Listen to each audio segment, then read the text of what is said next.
Ele nasceu muito prematuro, nasceu com 25 semanas de gestação.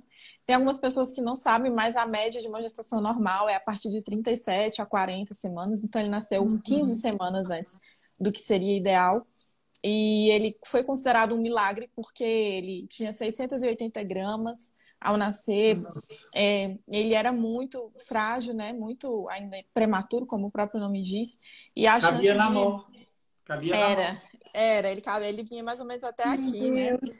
Ele era bem pequeno e a gente realmente viu um milagre acontecer quando Deus foi dando vitória em cima de vitória de cada coisa que ele superou. E aí a gente até escreveu o livro, né? Já vou até adiantar uma das perguntas que a gente tinha colocado no roteiro, que é sobre o livro, né? A gente resolveu escrever, contar um pouquinho da história, que foi esse livro aqui, é de 2019, né? Eu sou mãe de um milagre.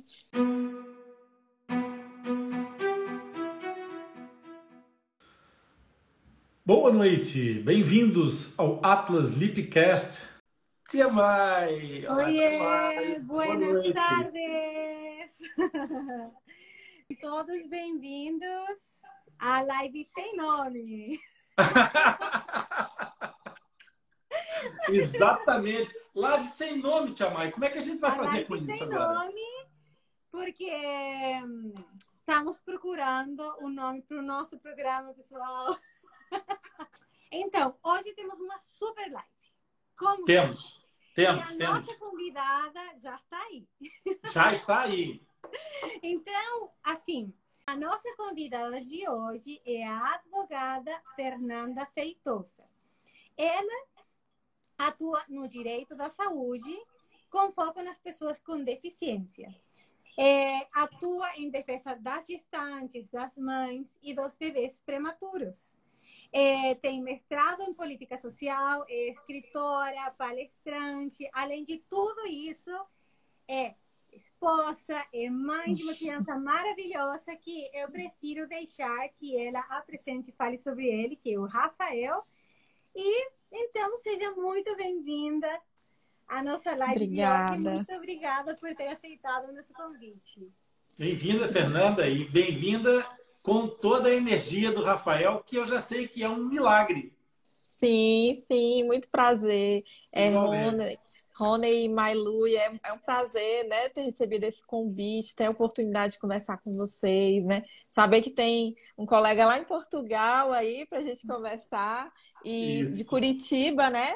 No Tramalho em Curitiba, e eu aqui em Brasília, mas cada um nasceu num lugar diferente, né? Eu sou de Fortaleza, sou cearense, nasci em Fortaleza, no Ceará, e moro aqui em Brasília há 9 anos.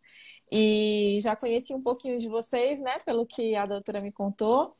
Estou muito feliz pela oportunidade. Espero poder contribuir com o debate, né? Contribuir com o fortalecimento dessa pauta, que é uma pauta tão importante, né? Tantas pessoas precisando esclarecer dúvidas, né? Sobre como acessar benefícios, conhecer um pouco mais seus direitos, né? Então, estou aqui para somar forças. Exatamente. É verdade. Muito E o fato obrigada. de ser cearense tem uma outra questão muito importante que eu também gostaria de depois falar aqui um pouquinho. É que nós estamos a viver um outro drama no Ceará. Verdade. Estamos a viver uma coisa absolutamente inacreditável, que é o fato de termos uma associação fundada, posta a andar pela boa vontade, pelo esforço de algumas pessoas, pelo empenho pessoal de algumas pessoas, e que o Estado simplesmente tem feito uns ouvidos pouco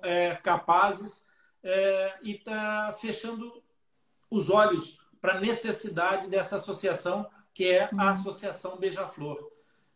Eu acho que essa é uma causa importante, uma causa muito válida, assim como nós estamos na causa do Centrinho, nós vamos conseguir evitar que esse desastre aconteça no Centrinho e vamos certamente abraçar com todas as mãos que nós conseguirmos juntar a causa da Associação Beija-Flor, para quem eu mando assim, um enorme bem-aja daqui de Portugal.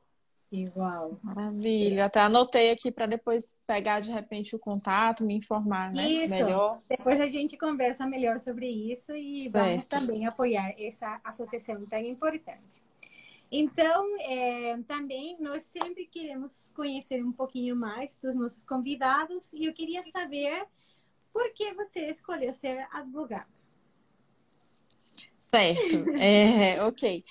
Então, meu ingresso na advocacia foi, assim, logo no último ano da faculdade, então foi em 2012, né? Antes mesmo de concluir, eu já estava fazendo exame, já queria passar e consegui, graças a Deus, a aprovação. Entrei para a Ordem dos Advogados através da seccional do Ceará e já estava trabalhando em escritório como estagiária, continuei como advogada assim que formei. Mas aí então veio o casamento, a mudança para Brasília, que era um sonho para mim, né? Eu sempre quis, assim, desde muito nova, eu queria vir para cá, para Brasília. E como a maioria, eu pensei em concurso público, né? A maioria que vem para cá. Então, estudei, fiz algumas provas de concurso público. Cheguei, inclusive, a trabalhar como servidora pública em 2 órgãos aqui de Brasília, sempre na pauta de cidadania, justiça e direitos. Então, eu atuava no Ministério Público, por exemplo, no ofício de cidadania, então a gente estudava muito direito da criança, do adolescente, direito das mulheres, enfim, uma série de direitos. Isso antes do Rafael nascer. E aí, com a chegada do Rafael em 2017, veio a grande virada na minha vida, né? Porque a maternidade já é uma grande virada, mas quando essa maternidade vem com alguns acréscimos, né? Com algumas realidades especiais, isso ainda se torna mais marcante e acaba mudando todas as suas prioridades, né? Então, o Rafael nasceu em 2017 devido a um quadro de pré-eclâmpsia que eu tive. Ele nasceu muito prematuro, nasceu com 25 semanas de gestação. Tem algumas pessoas que não sabem, mas a média de uma gestação normal é a partir de 37 a 40 semanas. Então, ele nasceu 15 semanas antes do que seria ideal. E ele foi considerado um milagre porque ele tinha 680 gramas ao nascer. Ele era muito frágil, né? Muito ainda prematuro, como o próprio nome diz. E a Cabia chance na de... mão. Cabia na mão. Ele vinha mais ou menos até Meu aqui, né? Deus.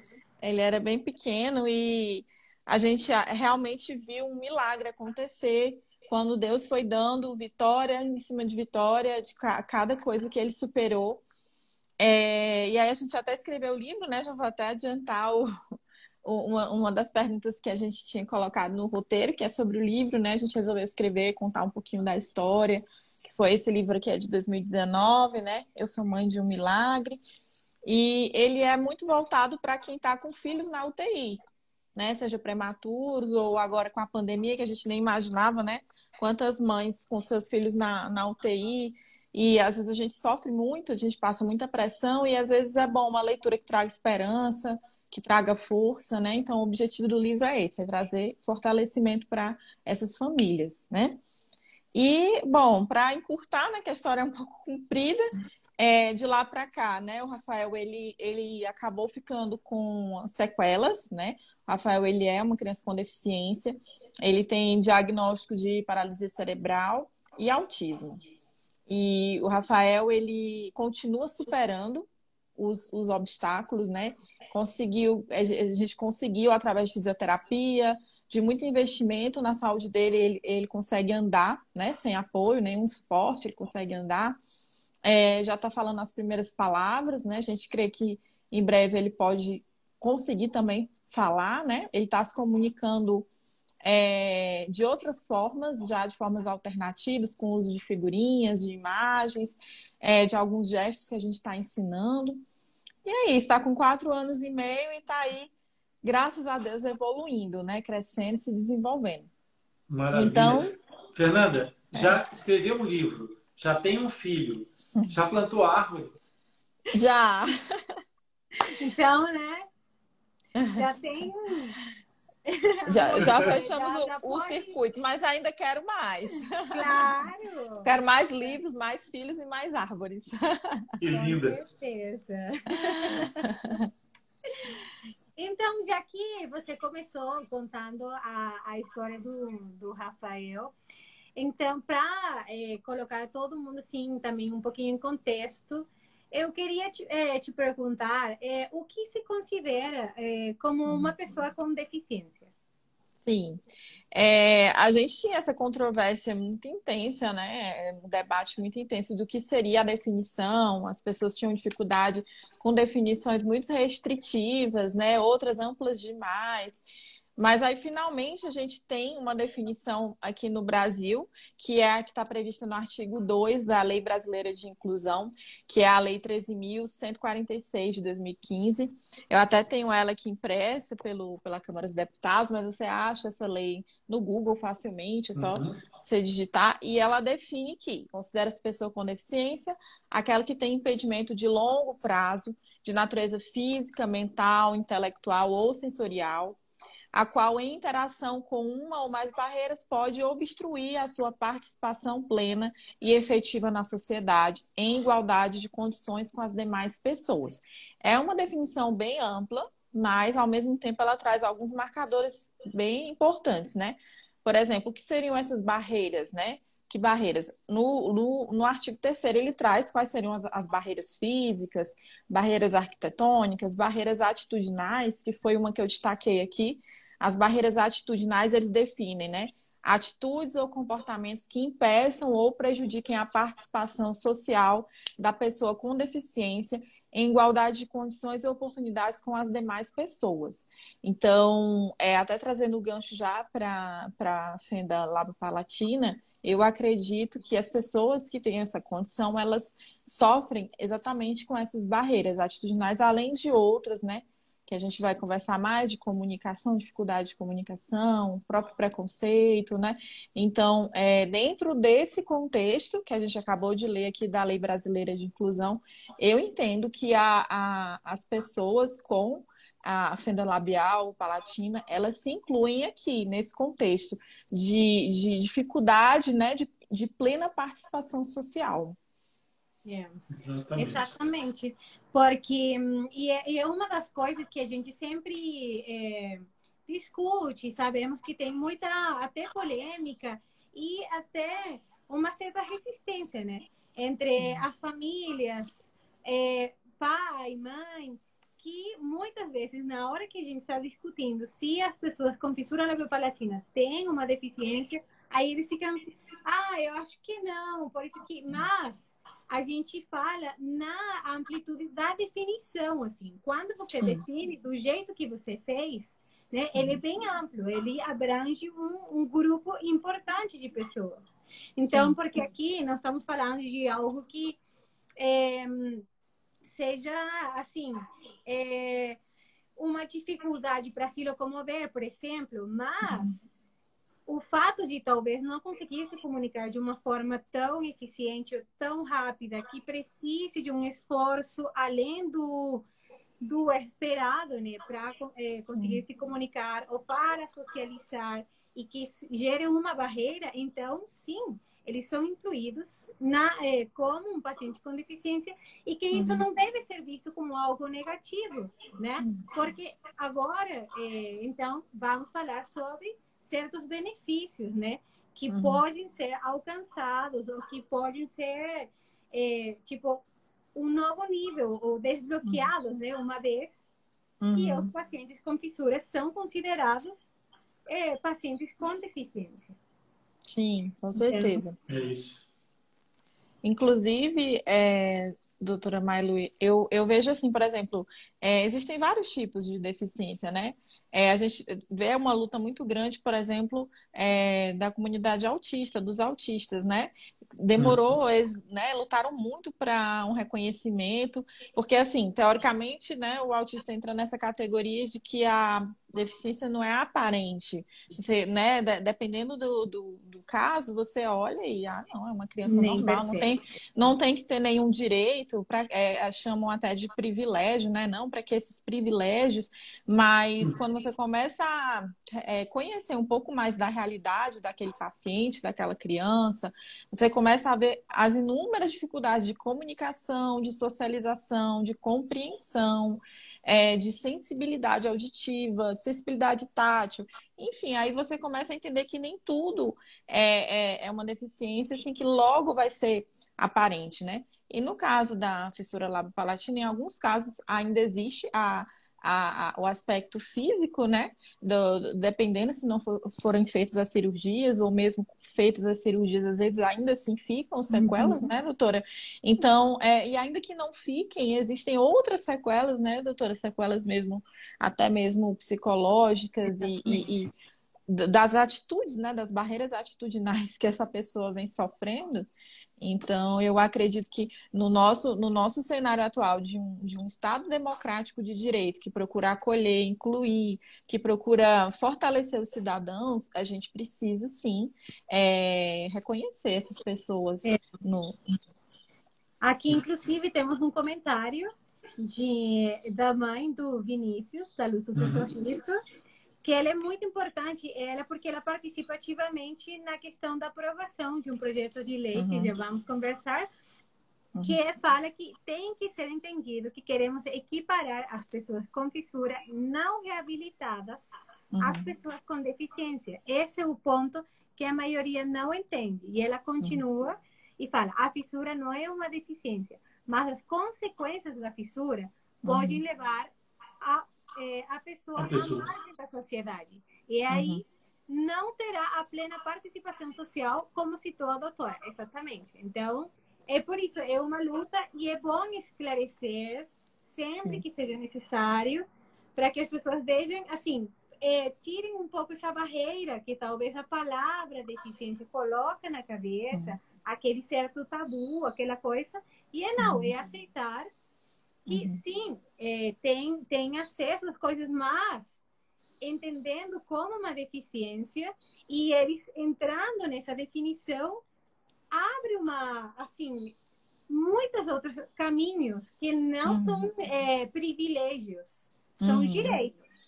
Nem tudo é palpável, né, Mai? Nem tudo é concreto e perceptível de forma palpável. Uma questão importante que eu acho que tem que saltar para cima da mesa e sair dos porões é o conceito de qualidade de vida. E nesse conceito de qualidade de vida, nós podemos tirar muita coisa de dentro dessa caixa de Pandora, porque a questão da autoestima, da estética, da identificação, pode ser considerado, sim, uma sequela, na medida em que pode trazer, inclusive, essa exclusão social. E exclusão social é uma sequela social que tem que ser trabalhada. Essas pessoas que têm alguma alteração, seja comportamental, seja física, seja do que quer que for, que as impede de estar perfeitamente integradas dentro da sociedade, com plenos direitos e com plenas capacidades de usufruto das suas condições dentro da sociedade,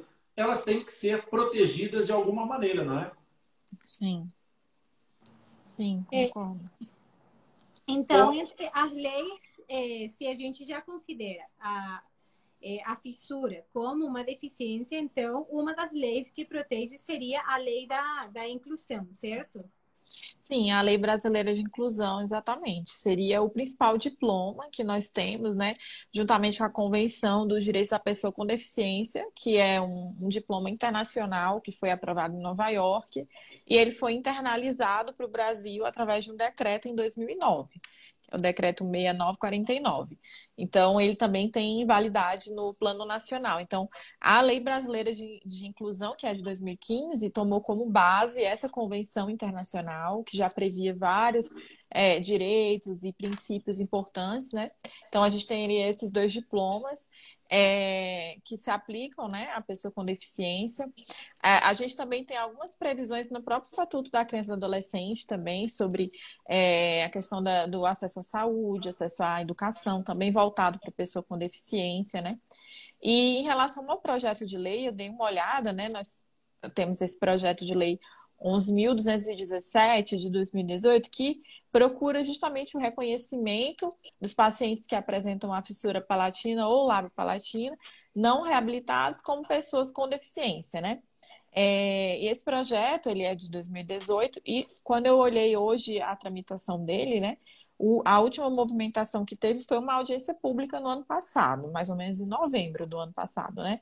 E atualmente ela se encontra na Comissão de Seguridade Social e Família. Já passou pela Comissão dos Direitos da Pessoa com Deficiência, foi aprovado com algumas alterações, pequenas alterações, e agora está nessa comissão que é a de Seguridade Social e Família. Então, assim, é importante que, assim, usando um termo bem coloquial, que esteja alguém cutucando o relator Era a para minha isso pergunta.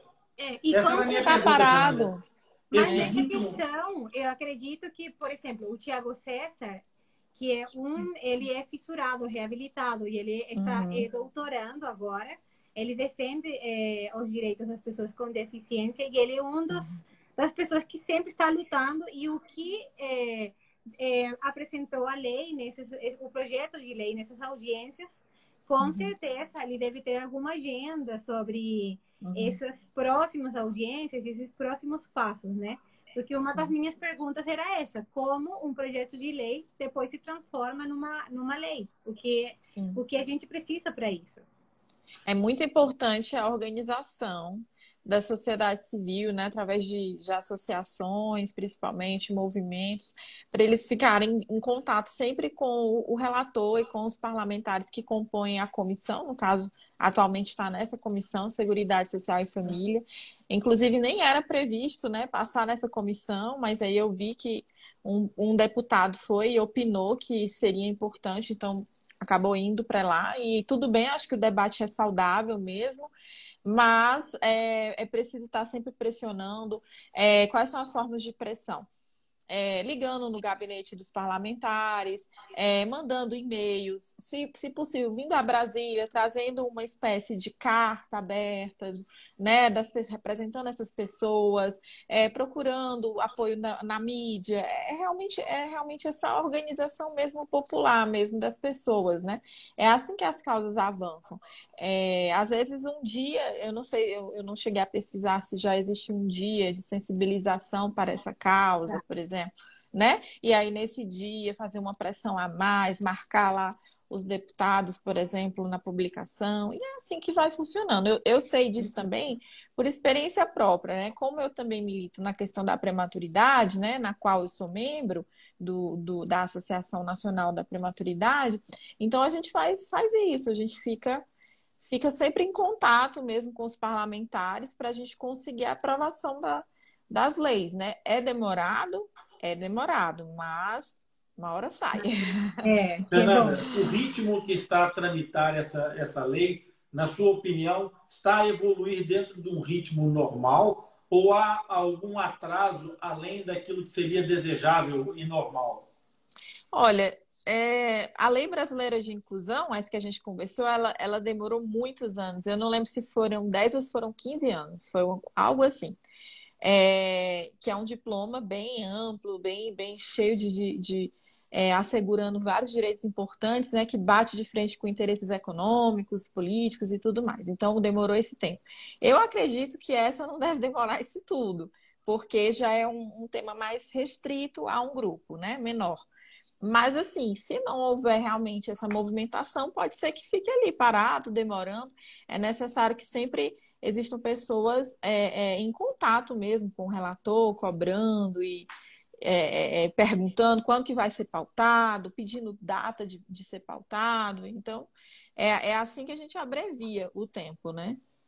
Claro. Mas, Com certeza, com essa experiência que a gente está tendo com o Centrinho, né? E que a gente está mostrando a importância que tem do engajamento. todo mundo se juntar e andar na mesma direção juntos, né? Porque às vezes é na mesma direção, mas eu quero ir para aqui, eu para lá. Não, vamos Organização. juntar. Ninguém quer ser protagonista de nada. É o objetivo, assim, vamos ter o mesmo objetivo, né?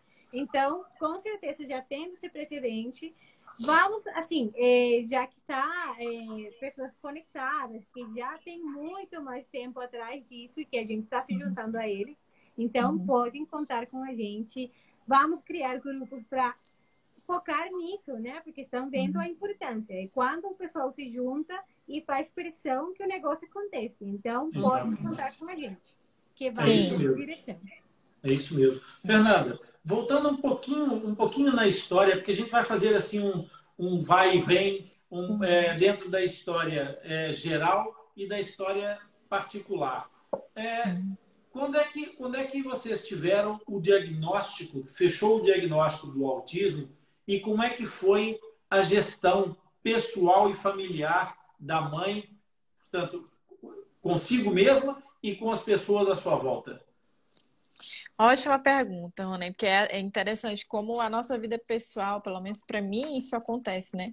Minha vida pessoal está muito relacionada com a profissional. Na verdade, eu tive que me reinventar para que eu Isso. pudesse continuar, seguir em frente, né? E assim, é uma dor muito grande no coração de uma mãe, de um pai, receber um diagnóstico de deficiência, de malformação. É uma dor muito grande, porque não é isso que a gente espera. Não é isso que a gente deseja para os nossos filhos. Então, não tem nenhuma mãe, nenhuma mulher grávida que esteja esperando que seu filho tenha uma deficiência, uma condição, né? Mas eu estava, quando eu recebi, né, o diagnóstico da paralisia cerebral, que foi primeiro, né? Por volta de pouco, assim, já foi bem cedo, porque ele já apresentava dificuldade de sustentar o pescoço, numa idade que já era para sustentar. Ele demorou muito para engatinhar, para rolar na cama, coisas que parecia tão fácil para uma criança de 6 meses, 3 meses já sustenta esse aqui, pescoço, né? Ele não Uhum. sustentava, então assim, então logo muito cedo o médico já conseguiu ver que ele tinha esse atraso e acho que foi perto de um ano que realmente veio o laudo de paralisia cerebral, né? E assim, foi um baque para mim, para o meu esposo, né? Na época eu estava trabalhando num órgão público, trabalhando, seria 40 horas por semana, mas na prática era muito mais de 40 horas, eu me dedicava muito. E eu comecei a ver que eu ia ter que tentar conversar com a chefia, reduzir carga horária para levar para terapias, né? Começa essa realidade de muitas terapias, de muitas idas a médicos, de muitos exames, e a gente começa a ver que a nossa carreira muitas vezes vai ter que ceder espaço para o cuidado, né? E Uhum. aí, então, depois, já próximo de 2 anos, veio o diagnóstico de autismo. Então, assim, mais uma vez, meu chão se abriu, fiquei perdida. A gente fica desesperado para conseguir dar o melhor em termos de tratamento para essa criança. A gente tem muito medo de falhar em não dar o melhor tratamento. A gente quer aproveitar que ele é uma criança, que ele ainda está em desenvolvimento. Então, a gente se cobra muito, né, Isso. como pais. E aí, Uhum. então, veio também a necessidade de sair do mercado formal, que eu não estava Uhum. realmente conseguindo conciliar. Consegui concluir esse mestrado, sendo bem sincera com vocês, com a força de Deus, porque foi justamente no período que os diagnósticos foram sendo descobertos que eu estava lá na universidade fazendo esse mestrado. E foram muitas as vezes em que eu escrevi dissertação, balançando meu filho para dormir, com o computador nas pernas, sentadinha no chão, escrevendo, pesquisando lá. Então, eu falo isso não é nem para me gabar, digamos assim, mas é para dizer para mães que estejam me ouvindo, que têm crianças com deficiência, que não desistam. Não desistam. Mas você faça um pouquinho só por você a cada dia, não deixe de fazer, porque a gente precisa também. A gente precisa. Então, eu resolvi voltar plenamente para a advocacia, em primeiro lugar, para ser advogada do meu filho, né? Porque eu comecei a ver negativas de plano de saúde, dificuldades na inserção escolar, e eu disse, não, ele vai precisar de uma advogada. Então, essa vai ser eu, né? Então, eu vou ser Uhum. a advogada dele e de outros que precisarem. Foi isso que eu decidi. Então, eu tenho uma força muito grande para estar aqui, porque o meu motivo é forte, Isso. né? Ô, Fernanda, e aí, nessa mesma batalha, primeiro, a Vanessa até partilhou a luz do seu sorriso, partilhou esse momento de desconstrução que você referiu. O primeiro momento é de introspecção, é voltado para ti, mas de repente deve surgir também no meio dessa emoção, desse momento de reequilíbrio, alguma preocupação, muitas dúvidas, né? E provavelmente algum medo desse entorno, dessa sociedade à sua volta. No começo, a sociedade da família e depois a outra sociedade que está para a família, que está à volta e com a qual vocês vão ter que lidar, que o próprio Rafael vai ter que lidar. Curiosamente, deixa eu te dizer uma coisa. Está aqui hoje conosco a mãe de um bebê que também está a passar por muitas dificuldades dessa natureza. A Laura é exatamente isso. A Laura agora é uma lipcaster de âncoras cravadas. Ela faz um dos editoriais do nosso podcast, que é o Cantinho do Céu. Exatamente com um filho que, curiosamente, se chama Rafael. Então, como é que é essa história de lidar depois com a família, o entorno, como é que é a relação com o pai do Rafael, como é que vocês conseguiram gerir esse primeiro núcleo e os núcleos gravitacionais à volta? A gente continua gerindo, né? Assim, continua, é uma coisa que começa e continua indefinidamente, né? Hoje o Rafa tem 4 anos e meio, já vai quase para 5. E assim, nós moramos longe da família, né? Da nossa família de sangue, digamos assim, né? Eles moram lá em Fortaleza e nós moramos aqui em Brasília. Então, isso também traz uma dificuldade, né? De apoio de mãe, de avó, que nós não temos, infelizmente. Mas, assim, na medida do possível, a gente recebe esse apoio, a gente recebe esse amor, a gente recebe essa atenção, né? Em relação ao Rafa. E assim, os desafios, eles vão aparecendo à medida que o tempo vai passando. Então, a princípio, os desafios eram sempre na área da saúde, né? Como que é o acesso às terapias, às melhores terapias, e a gente vem numa série de obstáculos, né? A gente chega no SUS, infelizmente, são filas de espera. Falta de profissionais. Não estou aqui querendo denegrir o SUS. O SUS tem suas excelentes qualidades, mas em termos de reabilitação, a gente tem muito ao que fazer, né? E não é só o caso do Rafael. Eu converso com N pais e mães, todo mundo reclama que não tem quantidade de profissionais que precisa, não tem data para fazer os atendimentos, às vezes precisa de uma terapia intensiva, não vai ser aquela terapia uma vez por semana de 30 minutos. Então, isso é terrível para uma pessoa com deficiência. Aí você vai se esforçar para um plano de saúde, né? Você vai se esforçar para pagar uma mensalidade. E aí você vai para outra dificuldade. Os planos de saúde, eles negam várias e várias terapias.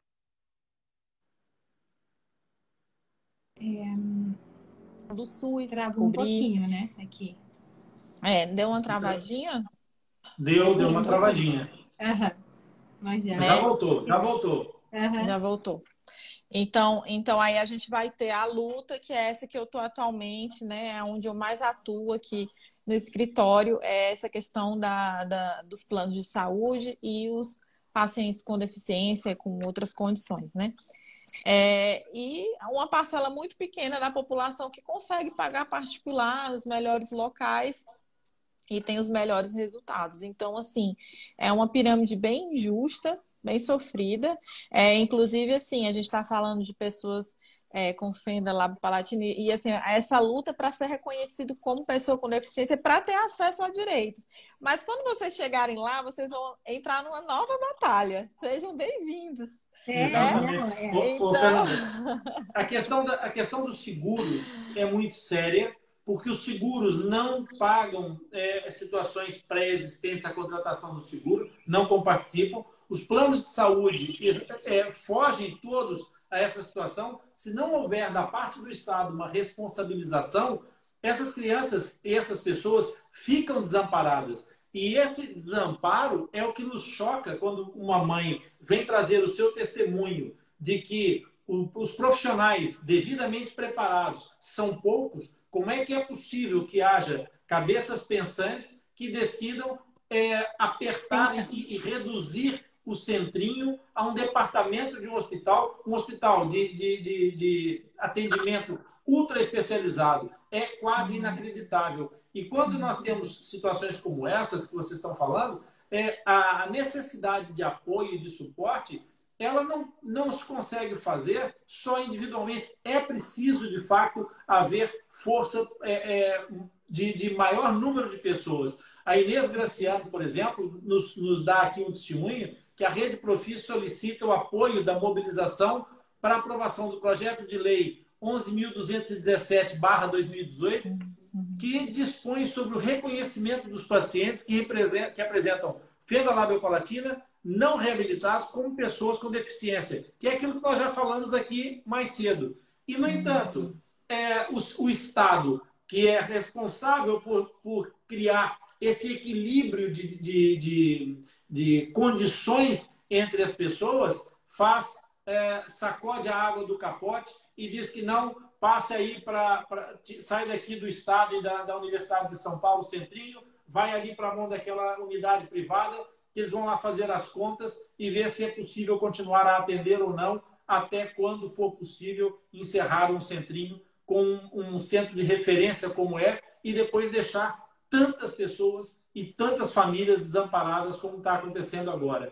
Isso que você está falando ainda por cima nos remete para outro patamar. É que nós estamos sempre na batalha pela questão da fenda labiopalatina, pela questão das anomalias craniofaciais, mas as doenças raras, as doenças que não têm um número quantitativo de manifestantes suficiente para mobilizar massas, porque, querendo ou não, nós estamos a falar de só tratados no Centrinho, 130 mil pessoas reabilitadas pelo Centrinho. Nas doenças raras, nós não vamos chegar a 130 mil, porque elas não existem 130 mil pessoas em doenças raras. Então, é preciso que o Estado seja responsável e responsabilizado por essa situação. Não pode deixar para as famílias todo o ônus da responsabilidade de ter capacidade de resposta, de encontrar os profissionais e ainda por cima arcar com os custos desse tipo de tratamento. É fundamental que essas outras situações também sejam cobertas e protegidas. Existe alguma forma não a nível só da legislação, mas de uma forma legal, colocar em pauta, em curso, alguma coisa que cobre do Estado brasileiro essa posição de respeito pelo direito fundamental, o direito à saúde, que está na Constituição, inclusive? Então, Rony, essa é a grande luta, né? É o básico, eu considero assim. Todos os direitos são importantes. Direitos à saúde, direito à educação, direito ao acesso ao mercado de trabalho, os direitos assistenciais e previdenciários, né? Os direitos relacionados ao exercício da cidadania. Todos esses são direitos que a pessoa com deficiência, incluindo as pessoas com fenda labiopalatina, elas são merecedoras, né? Elas têm esses direitos, elas devem ter os seus direitos, então, reconhecidos. As leis, inclusive, elas só reconhecem, elas não dão direitos. A gente entende que a pessoa, ela é um sujeito de direitos, o que está faltando é o reconhecimento e que a lei vem e assegura. Então, assim, é necessário realmente buscar representantes políticos que possam ser a nossa voz dentro dos parlamentos, não apenas o Congresso Nacional, mas nas assembleias legislativas, nos estados, né? No caso, Bauru fica em São Paulo. Então, como é que está o diálogo com os vereadores, no caso, no âmbito menor, e também com algum deputado da Assembleia Legislativa que apadrinhou essa causa, que abraçou essa causa? É muito importante ter um ou mais representantes que possam apadrinhar a causa, literalmente, né? A gente tem, mais uma vez, usando o paralelo da prematuridade, que é onde eu tenho bastante atuado, a gente tem uma madrinha, que é aqui em Brasília, no caso, né, no âmbito federal, que é a deputada Carmen Zanotto. Ela é a presidente da Frente Parlamentar Mista de Enfrentamento à Prematuridade. Então, é mista porque são senadores e deputados. Mas isso foi uma luta, foi uma busca, não nasceu da noite para o dia. Então, para a causa dos fissurados, também a mesma coisa. É necessário haver esse parlamentar ou parlamentares que possam, né, ser sacudidos mesmo, pelos interessados a tomar essa causa e levar ela para frente, né? Então, as coisas não caem mesmo do céu. A gente precisa buscar, lutar mesmo, se engajar, se envolver, e vocês são parte disso, né? Eu estou chegando agora na pauta, né? Assim, eu comecei agora a conhecer a doutora Mailu, e eu conheço o Gabriel, né? A mãe dele, conheço a Josi, né, que também é minha amiga e também tem um filho com fissura. Então, eu conheço algumas mães, então foi assim que eu cheguei aqui. Foi conhecendo mães, né? Mas eu já estou cada vez mais gostando de participar, e, assim, no que eu puder ajudar, né? Às vezes preciso de algum apoio em Brasília, eu estou aqui. Contem comigo. Nós vamos precisar muito de ajuda, sem dúvida. Todas as pessoas são importantes, toda ajuda é necessária. Exatamente. E assim, eu até anotei aqui em relação ao acesso a que direitos teria, né? A partir do reconhecimento de pessoa com deficiência. Um dos que mais perguntam é em relação ao BPC, benefício de prestação continuada, né, doutora Mailueta? Você colocou que alguém perguntou lá nas caixinhas do Instagram sobre o LOAS, né? Algumas pessoas chamam de LOAS, mas o nome certo é BPC. Que é destinado tanto aos idosos, né, como às pessoas com deficiência. Mas tem o critério socioeconômico, que é o que pega. Então, assim, é um critério muito, muito rígido, né? 1/4 de salário mínimo per capita. Ou seja, idealmente seria uma família, vamos supor, com um pai, a mãe e 2 filhos, e só o pai trabalhando, a mãe cuidando desses filhos, e um desses filhos seja uma criança com deficiência. E esse pai ganhando um salário mínimo, né? Então, esse seria o critério da lei, 1/4 de salário mínimo, né? Aí houve muita pressão popular da própria sociedade reclamando com relação a esse critério, até porque muitas mães, assim como eu, a gente sai do mercado formal, algumas vão para a informalidade, vão vender doce, vão fazer crochê para vender, ter uma renda. Outras vão tentar uma conciliação, como eu fiz, de profissional autônoma, como eu fiz para poder conseguir cuidar do meu filho e ainda assim trabalhar, né? Vai depender da realidade. Mas a gente sai do mercado formal, de toda aquela proteção da legislação trabalhista, porque a gente tem que cuidar. Não tem outra pessoa para cuidar. Nós é que cuidamos, né? Prioritariamente são as mães. Então, o que acontece? Esse critério ele é injusto, porque ele realmente atende uma parcela muito restrita da população. Não estou dizendo que eles não precisam, mas o critério precisa, né, alargar um pouquinho, alcançar outras faixas socioeconômicas que também precisam tanto, né? E aí, mediante essa movimentação, ações judiciais, né, inclusive colaboram para esse processo, né, ações contra o INSS, eles então reformularam a lei e colocaram ser possível pleitear o BPC, mesmo que o critério de renda passe um pouquinho de 1/4 do salário mínimo, se você comprovar despesas com fraldas, com leite especial, com a necessidade de cuidador, e aí se você conseguir comprovar que as despesas são altas, né, em relação àquela criança, aquela pessoa com deficiência, você pode entrar no critério do INSS. Então, é importante que você procurar ou a Defensoria Pública ou um advogado da sua confiança para analisar o seu caso e ver se você consegue pleitear esse benefício junto ao INSS. Não deveria ter um portal que facilitasse esse acesso, porque nem todas as pessoas têm até, eu diria, um acesso de facilidade de comunicação para chegar até um escritório de um advogado, ou tem a necessidade, às vezes, tão grande, familiar. Eu ainda essa semana fiquei de rastro, porque num dos grupos que nós recebemos, uma mãe partilhou com o grupo que ela estava incluída, uma filmagem da sua filha chorando, sem fralda, de mais 3 filhos a dormir todos no chão, e ela sai filmando pela casa e mostra a geladeira vazia, a despensa vazia. Às vezes essas pessoas podem não ter sequer a sensação de que conseguem fazer frente a uma consulta com um advogado. Não deveria haver um portal, algum lugar onde as pessoas pudessem se informar, serem informadas e orientadas de uma forma sem que implicasse essa iniciativa de se dirigir a um profissional, porque há sempre aquela barreira, existe isso com a medicina, a barreira da bata branca, não é? Sim, A gente sim. tem o Lip Rabbit exatamente por isso, é a nossa mascote, e a nossa mascote exatamente por quê? Porque para as pessoas, às vezes, falar com o Lip é muito mais fácil do que falar conosco, por mais que as pessoas se sintam à vontade conosco. Mas a gente vê quando elas se referem ao Lip, quando elas falam, trocam mensagens com o Lip, trocam mensagens de outra forma, com outro nível de preocupação. Será que isso não deveria ser um investimento próximo de criar esse tipo de portal, Fernanda? Então, a gente tem vários níveis socioeconômicos e até mesmo de, assim, de condição de acesso, né? Acesso à internet, por exemplo, que hoje em dia muitas pessoas têm pelo celular, mas mesmo assim existe um grupo que não tem. Pela internet você consegue informações bastante qualificadas no próprio portal do INSS, que é vinculado ao Ministério da Economia, né?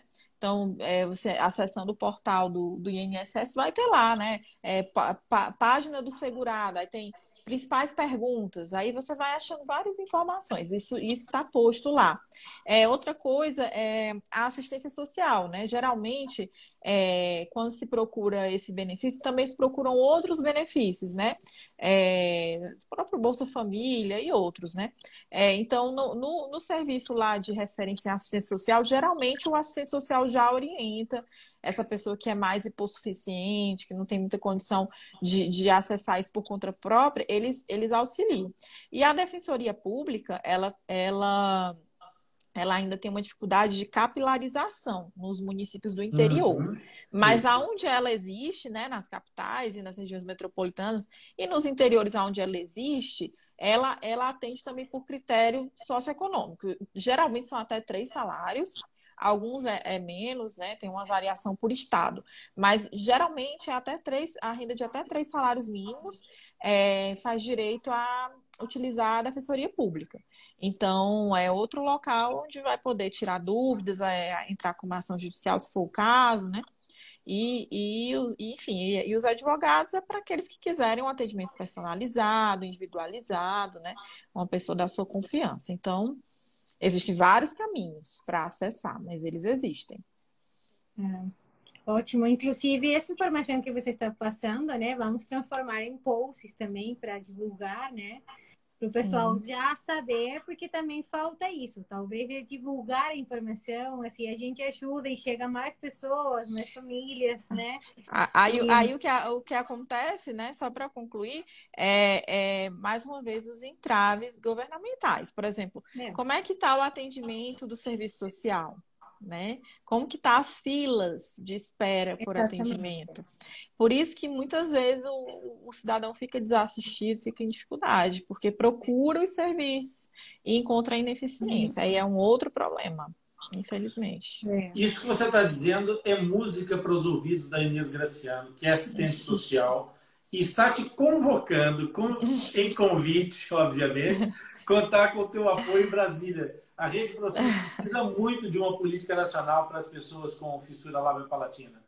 Então, a portaria 62 de 1994, com as normas do Ministério da Saúde, está super desatualizada. E ela, como assistente social e presidente histórica da Rede Profis, já viu aqui a tua possibilidade de uma janela a sorrir, uma luz de sorriso, como diria a Vanessa, uma luz de sorriso a sorrir para a Profis e para nos ajudar nessas causas. Maravilha. E qual é a portaria que ela mencionou? Portaria do Ministério da Saúde? É a portaria 62 barra 1994. 1994, certo. A gente pode conversar, o meu Instagram, só falar comigo pelo direct, a gente vai trocando ideia, vai fechando uma agenda, um encontro. A gente... Ótimo. Nossa, aqui para ganhamos uma super. Já fica convidada. A Rede Profis vai ter agora um encontro em abril. A gente vai passar depois as datas e a programação. e vai ser uma alegria muito grande se tu puderes comparecer. Vai ser online e a gente vai gostar muito de poder colocar você em contato com a Inês. A Inês é uma pessoa super atuante, está na história do Centrinho e na história da Rede Profis. Ela teve nessas origens todas, assim como a Irene Bacheglia, que está aqui, né, que foi uma das pessoas que chegou primeiro no Centrinho, das pessoas que estão atualmente. Ela está lá há 44 anos já a lutar pela fissura lábio-palatina e pelos fissurados. Nós temos aqui muita gente que dá o coração e a sua alma por essa luta. E isso é muito bonito. Eu queria perguntar se essa live pode ter parte 2. Com você. Eu acho que mais do que isso, acho que essa aula vai ter que ter a parte 2. Assim, ainda, eu sei que eu mandei um monte de perguntas, que isso não tipo, surge muita coisa. Infelizmente, não, ainda temos tempo, né? Mas é porque hoje, excepcionalmente, não temos aquela chance de ficar muito, porque na sequência vamos entrar numa audiência, né? Que a gente precisa participar por conta do Centrinho, mas a gente está, assim, eu estou amando, estou anotando como se eu não pudesse rever o vídeo, né? Mas eu estou assim, meu Deus, eu vou passar. E todo mundo que está aqui nessa live, agora, a seguir a essa nossa conversa, vamos direto para a Leste. Aí eu tenho uma pergunta aqui também, né? Que acho bem importante, porque eu vejo muito isso. Na questão da licença, por exemplo, chamada licença maternidade, mas também para um pai, enfim. Como a pessoa com a fissura, o paciente, a criança, precisa passar por vários procedimentos cirúrgicos, né? E aí isso implica um pós-operatório, cuidados que o paciente precisa e, assim, a melhor pessoa, você já falou, e todas as mães que seguem a gente sabem que, assim, a mãe geralmente é quem cuida, exatamente, né? Quem mais cuida e quem melhor cuida. Tanto a mãe quanto o pai, né? É muito melhor do que talvez algum cuidador, alguma coisa. Então, quando a pessoa precisa várias vezes durante a jornada laboral ter essa parte de uma licença, como é na questão da lei, os direitos que tem para isso acontecer, a proteção? Sim, eu ia até te perguntar, geralmente o pós-operatório são de quantos dias, assim, a recuperação, onde precisa de mais suporte? São 30 por exemplo, dias? São quantos dias? A maioria é ambulatorial. Ambulatorial no sentido de sair do hospital, mas o pós-operatório, dos cuidados, por exemplo, uma palatoplastia, eles são 15, 21 dias que são muito intensivos, exaustivos. É tipo a mãe com a criança de olho em tudo. 15 a 21 dias. O que acontece? Vai depender do regime de trabalho. Por exemplo, para quem é servidor público, até anotei aqui, para quem é servidor público federal, já existe uma proteção prevista, né? Existe uma licença por motivo de saúde em pessoa da família, né? Então, já existe lá na Lei 81/12. Até tinha anotado aqui certinho o artigo e não estou achando nas minhas anotações aqui. Mas certamente é lá na Lei do Servidor Público Federal, que é 81/12/90, onde já tem a licença por motivo de saúde em pessoa da família. Aí tem a quantidade de dias, né? Até 60 dias intercalados ou não, sem prejuízo do salário. Aí se superar isso, reduz um pouquinho o salário e assim por diante. Quem trabalha no regime CLT, que é a maioria da população brasileira, tem uma grande dificuldade, porque não tem essa previsão assim tão como é para os servidores públicos. Então, é uma coisa que vai precisar ser conversada com a chefia, né, com o empregador, para conseguir uma licença. E aí vai ter que ver aonde vai encaixar nas licenças que existem, porque específico dessa forma como tem para o servidor, não tem. Eu acho que deveria realmente ter, porque precisa, né? Precisa muito. E para quem é profissional autônomo, menos ainda, né? Então, não há essa cobertura, né? Não há. Então, é por isso que muitas vezes a mãe, a cuidadora ou o cuidador acaba saindo mesmo dos seus empregos. Assim, eu tô nessa luta há quase 5 anos, né? E o que eu vejo é assim, de cada 10 mães, 8 sai do seu Sim, trabalho. é que eu também vejo, assim, por conversas com mães e tal, eu sempre vejo que, assim, tem que sair do mercado de trabalho porque tem que se dedicar ao filho. Então, se tem a possibilidade de que tem, está junto com o pai, então é o pai que fica com uma, assim, digamos, uma carga redobrada de trabalho para conseguir dar, assim, as condições para o filho. Provimento. E também complica muito mais, porque já conheço inúmeros casos onde seu mãe solo, né? E daí? Então, complica mais ainda. Aí também depende muito da empatia do empregador, né?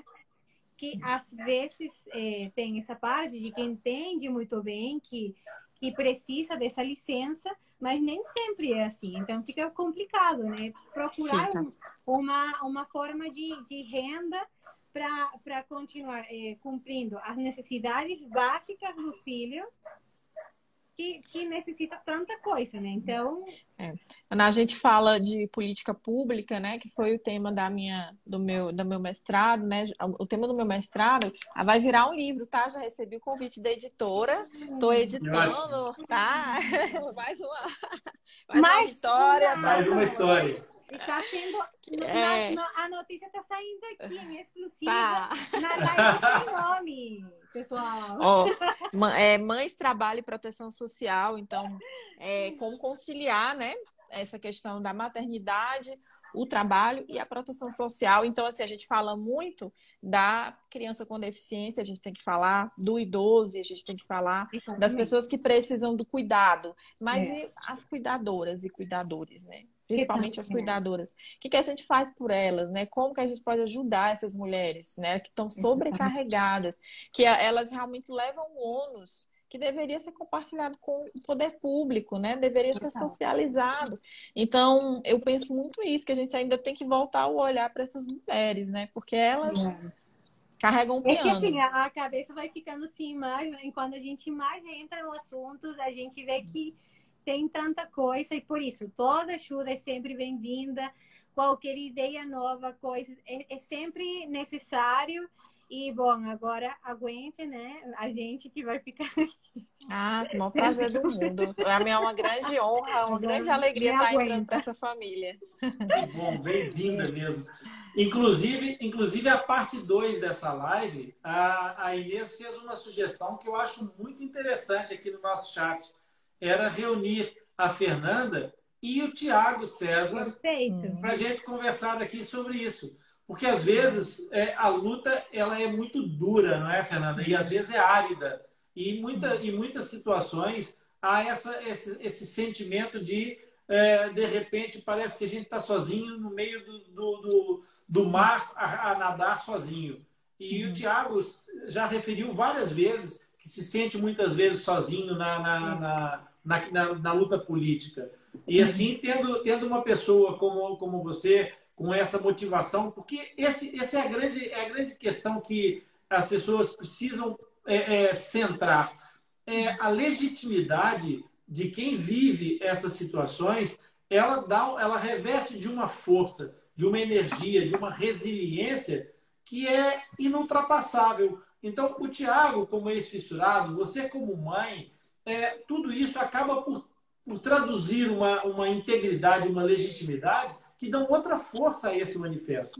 Isso é muito importante. Então, eu acho que é maravilhosa a ideia da Inês, e se você aceitar, eu propunha a Tia Mai que agilizasse essa agenda no sentido de a gente conseguir conciliar um dia que seja possível para ti e para o Tiago, e vocês virem fazer a segunda parte dessa live juntos. Sim. Eu acho que era bem legal. Porque nós, entretanto, apesar de estar maravilhosa a conversa, nós temos o relógio a nos 18 apontar horas. aqui o início da Assembleia. Sim, claro. Eles terão sempre alguma dilação de tempo, que atrasam sempre, mas exatamente. A gente tem que caminhar agora para o encerramento.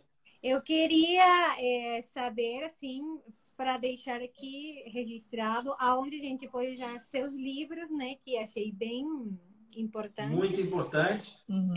E também que fale sobre seus canais de comunicação para o pessoal saber aonde podem mandar uma mensagem, pedir alguma assessoria.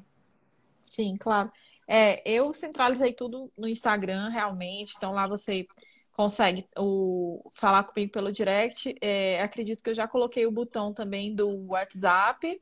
Tenho quase certeza, porque tem pessoas que vêm falar comigo no WhatsApp diretamente. Então, lá também tem aquele link, né? O Linktree, que a gente clica e vai para páginas externas. Então, lá tem a indicação de onde conseguir comprar os meus livros. Atualmente, para vender, só está tendo o Mãe de Milagre, né? Que é onde eu conto sobre a experiência do nascimento do Rafael e dessa questão toda. O outro, que é o Manual dos Direitos da Gestante da Puérpera, a gente está. Ele era um e-book gratuito, né? A gente estava disponibilizando para as mães.